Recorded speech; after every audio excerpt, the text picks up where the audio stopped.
Maintenant, on va enchaîner avec Vera De Souza, qui représente l'association Semta Science, et Bastien Lelu, qui est ancien président de Trace. Et donc là, ils vont pendant 20 minutes s'intéresser aux façons dont s'incarnent les actions de médiation. Justement, on en a un peu parlé, hein, le statut, les institutions, les financements des actions de médiation. Donc Vera et Bastien, vous allez me rejoindre sur scène et je vais vous céder la parole.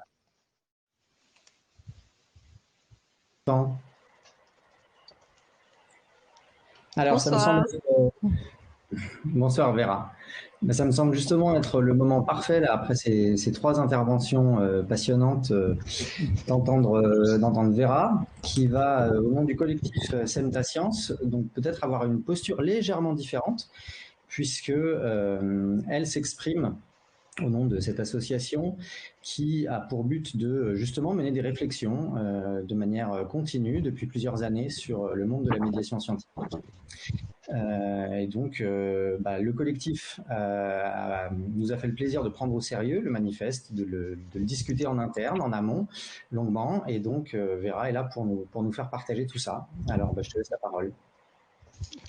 Merci Bastien, bonsoir à tous et à toutes. Alors donc Vera De Souza, je suis cofondatrice de l'association Semta Science et depuis janvier dernier sa présidente. Et puis dans la vie, je suis chargée de mission participation citoyenne pour une ville du Val-de-Marne. Et ça tombe bien parce qu'on a un peu cité ces fonctions-là pendant cette soirée. La sauce Temptation, elle a été créée en 2016 par plusieurs personnes qui fréquentaient la formation du CNAM, qui est une formation dédiée à la médiation culturelle des sciences en société, une formation continue en cours du soir. Et dans cette formation, on trouvait vraiment plein de profils différents, des étudiants qui venaient souvent de filières scientifiques et qui poursuivaient leur cursus plutôt en communication des sciences, et aussi pas mal de personnes qui étaient soit en reconversion professionnelle, soit qui étaient là par curiosité ou pour leur enrichissement personnel dans la pratique de projets culturels. Et l'idée de départ de l'association, et qui reste vraiment sa principale raison d'être, c'est d'avoir cet espace de réflexion autour des pratiques, des métiers, des enjeux de la médiation, trouver une sorte de façon de prolonger ce débat, cette expérimentation et cette observation. Même si évidemment l'asso elle n'est pas cantonnée au CNAM, hein, on a d'autres types de personnes aussi avec nous. Mais voilà, c'est vraiment un lieu d'échange et de réflexion sur la médiation scientifique. Et on était vraiment hyper contents d'avoir été invités à cette soirée autour du manifeste Révolutions, parce que déjà certains membres le connaissaient pas, donc ils voyaient là un texte quand même si, comme il a été dit précédemment, il peut paraître daté, désuet aujourd'hui, ça reste quand même un texte qui marque l'histoire de la médiation scientifique. Et puis c'était l'occasion du coup de partager, de débattre, de voir un peu les propositions qui avaient été émises, et puis de voir où est-ce qu'on en est aujourd'hui. Et comme justement le manifeste propose d'avoir une médiation scientifique réflexive, on peut dire qu'on était en plein dedans. Et alors il y a vraiment beaucoup d'éléments qui nous ont fait réagir, qui nous ont interpellés, qui nous ont fait un peu débattre aussi entre nous. C'est vrai que ce manifeste, il a comme un code de bonne conduite pour la médiation. On ressent vraiment le militantisme d'il y a 10 ans, et puis ce soir on ressent le militantisme d'aujourd'hui.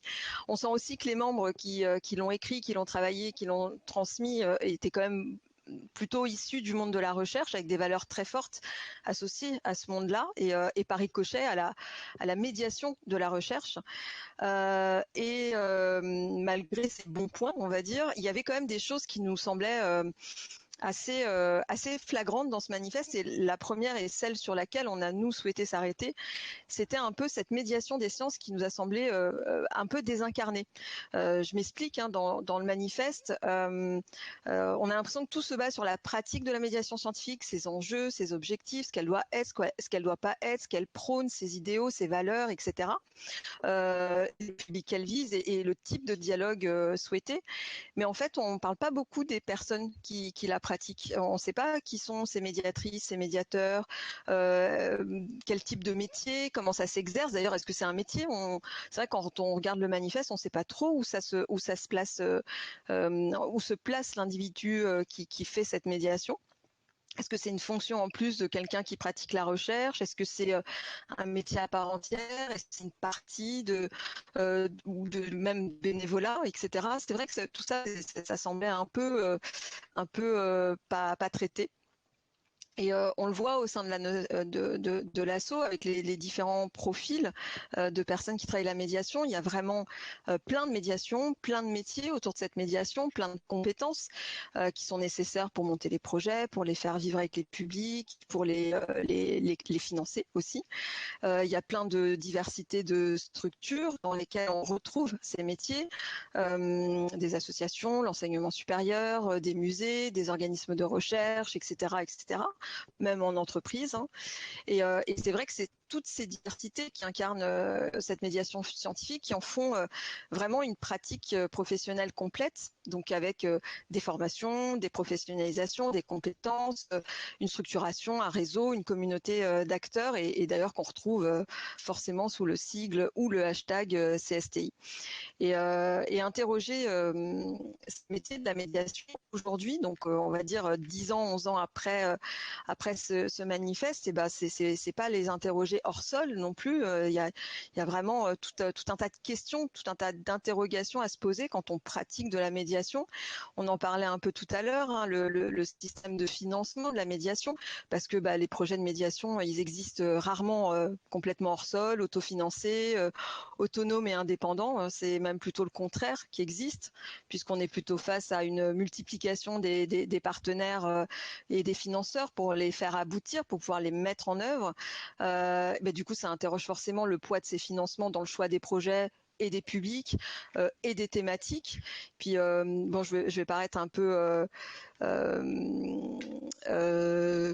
peut-être à côté de la plaque, mais il y a quand même des projets où on sent bien qu'ils ont coché toutes les bonnes cases. Hein. Alors, esprit critique, c'est bon, jeunes des quartiers populaires, c'est bon. Et puis, si on veut aller un peu plus loin, jeunes filles des quartiers populaires éloignés du numérique, là, c'est bon, on a toutes les cases pour nos appels à projets. C'est aussi, alors une fois qu'on a interrogé le financement, on interroge la prescription de la médiation scientifique. Elle vient d'où la demande en fait? Qui porte le projet? Qui porte la thématique? Pourquoi cette thématique plutôt qu'une autre? Est-ce qu'il y a un effet de mode? Est-ce qu'il y a une commande publique, une commande politique? Est-ce qu'il y a un objectif particulier pour l'institution qui la met en place? Est-ce qu'il y a une sincérité affichée? D'ailleurs, on parlait tout à l'heure, Claudia utilisait ce terme de sincérité, et moi je le trouve très important justement pour essayer de comprendre cette prescription de la médiation scientifique. Et puis après, c'est interroger le lieu aussi. Où est-ce qu'elle se place, cette médiation? Elle se place dans un musée, au sein d'une association, dans une université, dans les collèges, dans les écoles, les lycées, une médiathèque, dans la rue, sur le web, sur Internet, sur les réseaux sociaux, sur Twitch, je ne sais pas. Est-ce qu'on peut, est-ce qu'un projet, de médiation scientifique, qui soit matériel ou immatériel, qu'est-ce qui devient une fois qu'il est produit et qu'il n'est plus dans ce lieu? Est-ce que ça devient un bien commun? Est-ce qu'il est partagé? Est-ce qu'il est transmis, transféré? Voilà, c'est toutes ces interrogations-là. Et puis évidemment, et ça on en a parlé juste avant, Livio l'a plutôt et Lionel l'ont plutôt bien soulevé, c'est comment on interroge le lien entre cette médiation scientifique et la production des sciences, et donc le monde de la recherche directement, et les chercheurs et les chercheuses. C'est vrai que le manifeste, il y a 10 ans, il suggérait que les médiateurs, les médiatrices soient connectés au monde de la recherche, qu'ils soient vraiment en proximité permanente. Mais est-ce que c'est vraiment le cas? Est-ce que c'est si simple pour les métiers de la médiation d'être en proximité des scientifiques, ou inversement, est-ce que c'est si simple pour les scientifiques et les chercheurs, les chercheuses d'être en proximité des médiateurs et des médiatrices? Et d'ailleurs, est-ce que les chercheurs et les chercheuses estiment qu'ils ont besoin de ces intermédiaires-là s'ils se mettent eux-mêmes à faire des processus de médiation? Enfin voilà, toutes ces interrogations permettent aussi de dresser un peu le panorama de cette médiation scientifique un peu incarnée par par ces questions et les réponses qui vont derrière, parce que c'est ça qui permet de la comprendre, de savoir ses enjeux, son objectif, et aussi du coup pouvoir aussi la réinventer, parce que c'est un peu ce que j'entends ce soir à travers en tout cas les dernières interventions, c'est un peu réinventer cette médiation scientifique, sortir des vieux schémas, ceux qu'on a l'habitude de voir depuis plusieurs années. Et nous, ce qui nous a intéressés dans ce manifeste, c'est l'individu, c'est la place, on va dire, à l'échelle humaine, la place de ces individus qui pratiquent cette médiation, quels sont leurs parcours, leurs motivations, leur expérience, leur sensibilité à ça, leur militantisme aussi, parce que c'est des fois par vocation qu'on retrouve des personnes à cet endroit-là. Même souvent, enfin en tout cas dans mon parcours, j'en ai quand même beaucoup rencontré. Et si ce soir, on doit un peu projeter ensemble ce que la médiation scientifique devrait être dans l'avenir, elle se situerait là où les citoyennes, les citoyens, elles sont partie prenante des décisions politiques, des choix scientifiques, des choix techniques. Elle devrait permettre de créer ces lieux, ces espaces où se fabriquent, alors c'est peut-être hyper utopique, mais des choix vraiment démocratiques de demain. Tout à l'heure, on parlait de faire de la médiation pour des projets du réel, du vrai, du quotidien. C'est vraiment cette idée-là qui est à développer. C'est vrai, elle a la chance, la médiation, d'avoir des personnes qui sont formées à l'animation du débat, à l'écoute des publics, à la création de liens. Elles sont outillées normalement en vulgarisation aussi, ou en tout cas elles savent aller chercher là où il faut pour avoir des savoirs vulgarisés. Et du coup, ces médiateurs, ces médiatrices, elles pourraient se trouver là où on facilite les citoyens, les citoyennes à prendre une part active à la vie politique et vraiment à la vie politique dans le sens, j'allais dire noble du terme, à l'organisation de la cité, à faire choix et à prendre des décisions. Et c'est vrai que je rejoins ce qui a été dit. Il y a des choses qui sont peut-être vieillissantes dans ce manifeste, même s'il a des choses très fortes et très prégnantes. Mais on a aussi, dans la pratique de la médiation aujourd'hui, on est un peu encore à la vieille école. Qu'est-ce que les citoyennes n'auraient pas compris? Comment on peut leur expliquer pour qu'ils arrivent à mieux comprendre nos décisions?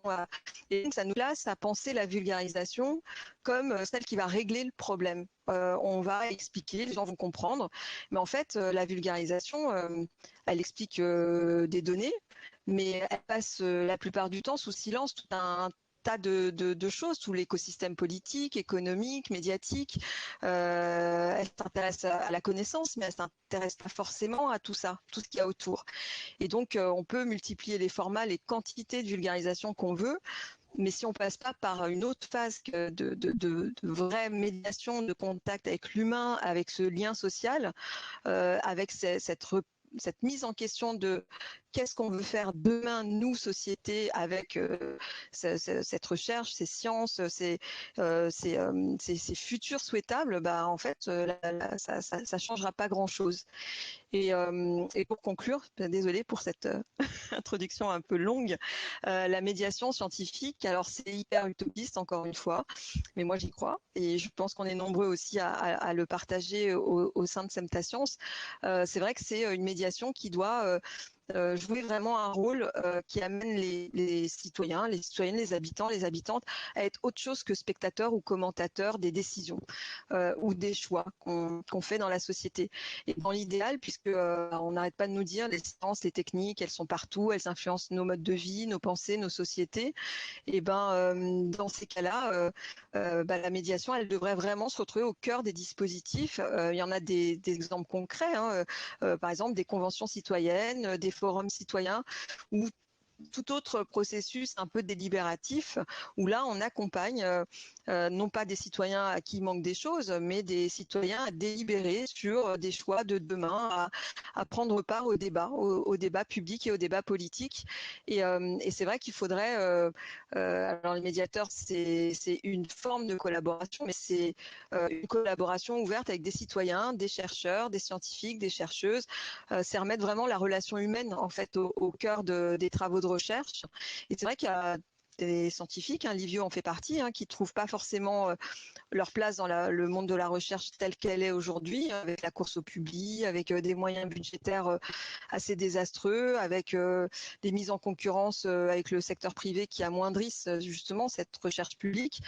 Du coup, on a peut-être envie de faire la recherche autrement et aussi de la médiation autrement. Et même si c'est pas nouveau, il y a peut-être cette nouvelle horizon qui peut souffrir, qui peut s'ouvrir et pas souffrir, pardon pour ce zozotement, pour que la médiation scientifique trouve sa place dans justement cette ouverture vers j'allais dire une science démocratique. Je sais pas, j'ai pas d'autres termes, ou en tout cas une médiation scientifique démocratique.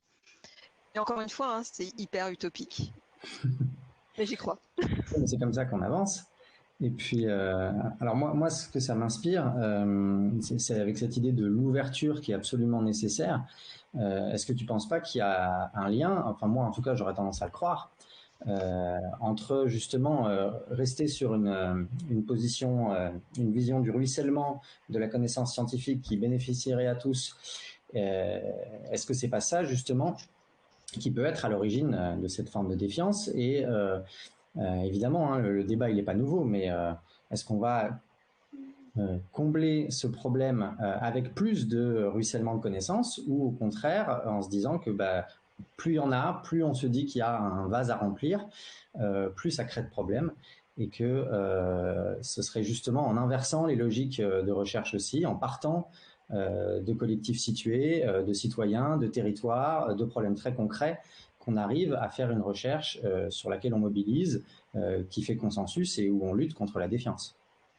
C'est complètement ça. Tout à l'heure, quand je parlais de cette vulgarisation qui peut être omniprésente, dont on voit les quantités, mais avec des qualités qui sont pas critiquables hein, pour beaucoup. Hein.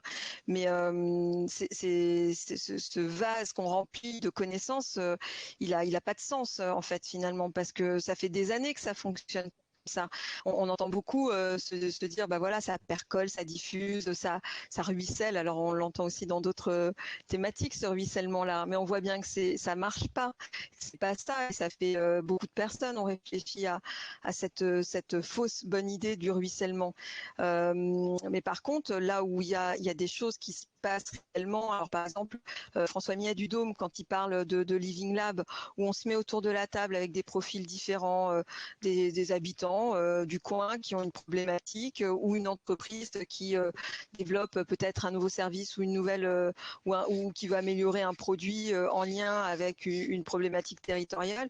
Hop, on met tous ces gens-là autour d'une table, on crée de l'intelligence collective. Alors, je sais que des fois, ça peut être vu comme un gros mot, ce terme-là, mais voilà, on partage les points de vue, on change le regard, et je pense que à la fois pour les habitants, les chercheurs, les techniciens d'une entreprise, les médiateurs, le fait de changer de regard et de prendre en compte ce qu'il y a de différent par rapport à ce que nous on sait, et de prendre en compte la connaissance du voisin, de la voisine, c'est aussi ça qui va venir enrichir le dispositif et le fait de construire quelque chose ensemble. Donc c'est vrai que potentiellement, bon, moi j'y crois pas. Alors, peut-être pour terminer, il y a quelque chose, un aspect sur lequel j'aimerais bien t'entendre, parce que ça changerait aussi un petit peu des thématiques qui ont été développées jusqu'à ce soir. Vous avez fait des dossiers thématiques à Semta Science, et il y en a un justement qui concerne la question sexe, genre et vulgarisation scientifique. Est-ce que tu pourrais nous en dire un mot ? Oui, alors on s'est intéressé à ces questions-là à une période où justement toutes les questions de genre, pas la manif pour tous, c'était venu après, mais toutes les questions de genre, avec aussi cette nouvelle forme d'écriture, cette forme de langage qui était venue un peu bouleverser certains codes. C'est ce questionnement de la place des sciences dans ce débat-là. Nous, en tout cas, chez Semta Science, ça nous avait paru intéressant, pertinent d'aller creuser un peu comment les médiateurs et les médiatrices s'emparaient de ce débat de société qui était quand même très vivace, vivant, et qui venait aussi pas mal questionner des pratiques. On a vu, par exemple, moi à l'époque, je travaillais, je crois, à l'Exploradome, où on a vu tout d'un coup, dans toutes nos communications, passer à l'écriture dite inclusive avec point médian et pas que l'écriture épicène. Et on voyait bien que ça clivait beaucoup. Et on s'est demandé, en fait, dans la médiation, quand c'est un débat très vif de société, comment on arrive à suivre ce débat-là quand on est médiateur et médiatrice. Comment on va, alors nous, professionnels, s'outiller, et puis surtout, comment on va écouter, et pas que faire débattre. On ne se mettait pas forcément dans une posture de dire, alors, et toi, tu penses quoi et pourquoi non, c'est de voir un peu l'évolution de nos pratiques par rapport à ces questions qui venaient parfois frontalement à changer notre façon de faire, même de penser nos publics. Et de Agathe, par exemple, qui est dans l'association, elle me disait, mais tu te rends compte, ça veut dire qu'à un moment, on fait des dispositifs de médiation dans lesquels on ne pense pas forcément aux filles, puisque maintenant, on fait des dispositifs de médiation dédiés aux filles. Bah, en fait, cette question, elle est hyper pertinente. Ça veut dire qu'à un moment, dans notre construction aussi de dispositifs, dans notre réflexion de comment on fait la médiation, eh ben, il y avait peut-être des pans complètement oubliés, et on n'a pas eu besoin des appels à projets de l'Île-de-France pour y penser aux filles.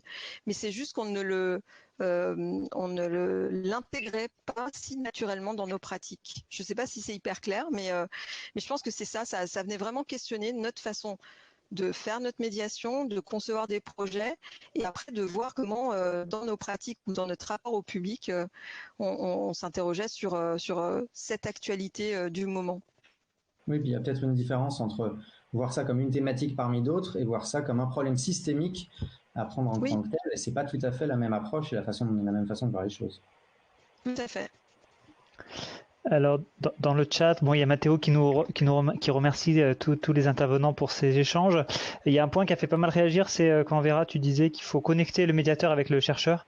Et donc, ça ouvre plein de questions sur comment faire ça. Est-ce que le chercheur aussi en a envie ? On est dans une perception quand même où le chercheur il a déjà du mal à se concentrer sur ses missions, ou en tout cas ce qu'il considère comme être ses missions principales. Et puis François Millet nous disait qu'au DOM ils accueillent en fait physiquement des chercheurs, voilà, qui peuvent venir travailler au sein d'un espace public, en fait, voilà, au vu des visiteurs. Ouais.